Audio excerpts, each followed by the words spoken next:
I'm Phil Bolton with the Global Atlanta News Service in Istanbul, Turkey, and I'm here today with Ms. Yavuz, who is the Director of Tourism and Promotion for Istanbul 2010, European Capital of Culture.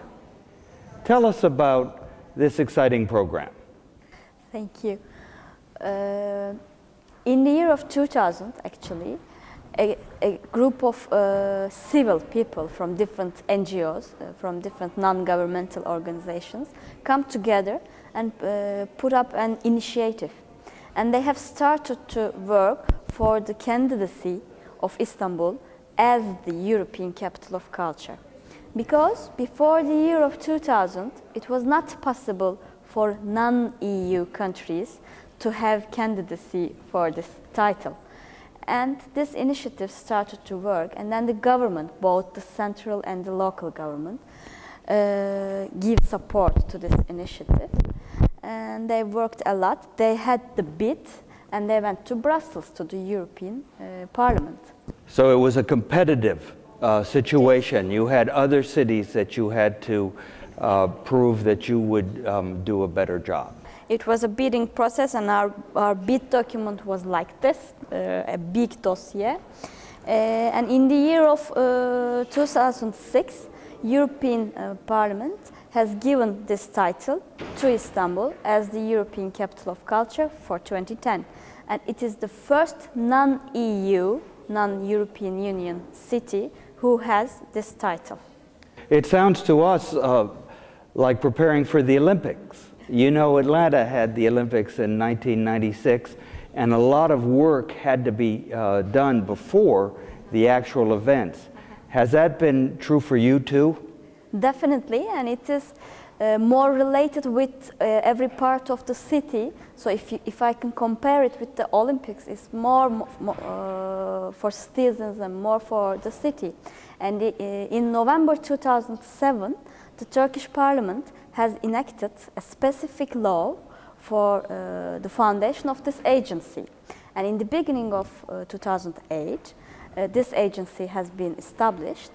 And actually, this agency, the establishment of this agency, is also quite a new model for Turkey, because what we call is governance model.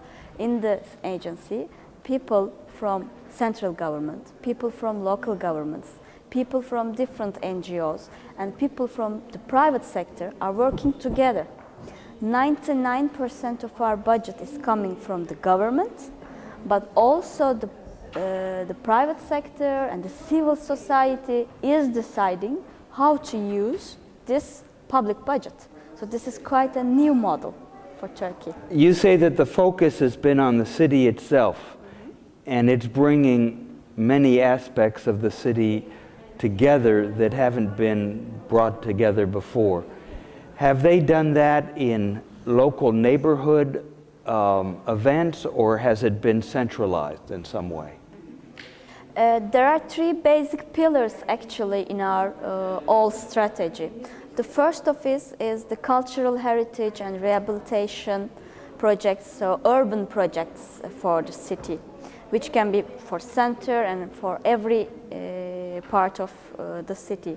The second part is cultural and artistic events, and the third part is tourism and promotion of the city. For example, especially for cultural and artistic events, normally most of this kind of events are taking place in the very center of the city. But Istanbul is a huge city with more than 12 million people.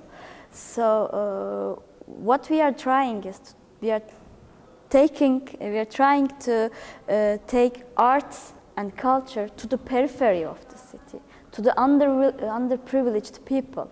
And we already have some projects since 2008, for example, portable art. Instead of having artistic exhibitions and contemporary art, what I'm talking about is contemporary art, instead of having artistic exhibitions in the very center, which is the usual situation, we are carrying these art packages to the periphery, to faraway districts. And in the local, in the municipal art centers or the cultural centers, we are having this contemporary art exhibitions. And the first reaction of the locals, the first reaction of neighbors, neighborhoods there, are quite positive, and they are quite interested. And we have very good visitor numbers. And so far we did it in 5 faraway districts, and it will go on until the end of 2010. Are you including the school systems? Yes, we are working with the local schools in that area, and the schools are carrying the students with, with buses, and they are coming at that local cultural center and seeing this contemporary art, maybe for the first time in their life. It sounds as if you're building momentum for this event. Is there going to be an increasing number of events as the months roll on? Definitely. Both our budget and the number of events are increasing from 2008 to 2010. Actually, we are having projects and we are having events for 3 years. Although the event basically for 1 year internationally, we already started to do something for the inhabitants of the city, because we want to include them before the year itself. So the number of events is increasing, and we are planning to announce the final events calendar in this September. I understand that one of the objectives and pillars is to really promote the artists in Istanbul. How are you doing that? Our basic aim in this area is to increase the network of young talents, young artists, because we believe that it is the real long-term benefit of this project. If we can increase their networks, if we can increase their visibility of the young talents and young artists in terms of the cultural and global cultural and artistic arena, then after us, they can manage to survive, they can manage to be seen, and they can manage to be in the international calendar. And that's why we are supporting a lot the young music groups, the young artists. So, for example, one project is living and working in Istanbul. Every month we are having one very famous contemporary artist from one European country. He is coming here and living here for 1 month, and he is having lots of workshops with young Turkish talents. And at the end of this month, we are having an exhibition. So we have 10 packages, and in each of them, there is a very famous international contemporary artist. Antoni Muntadas from Spain was here, for example, just to give a name. So in each, with each artist, 10 young Turkish artists is working. So at the end of the package, there will be a package of 100 young Turkish artists who have this workshop. And we will have a grand exhibition for the last 3 months of 2010 here in Istanbul. And hopefully then it will be possible to send some parts of this exhibition. And so you're talking about music, painting, dance.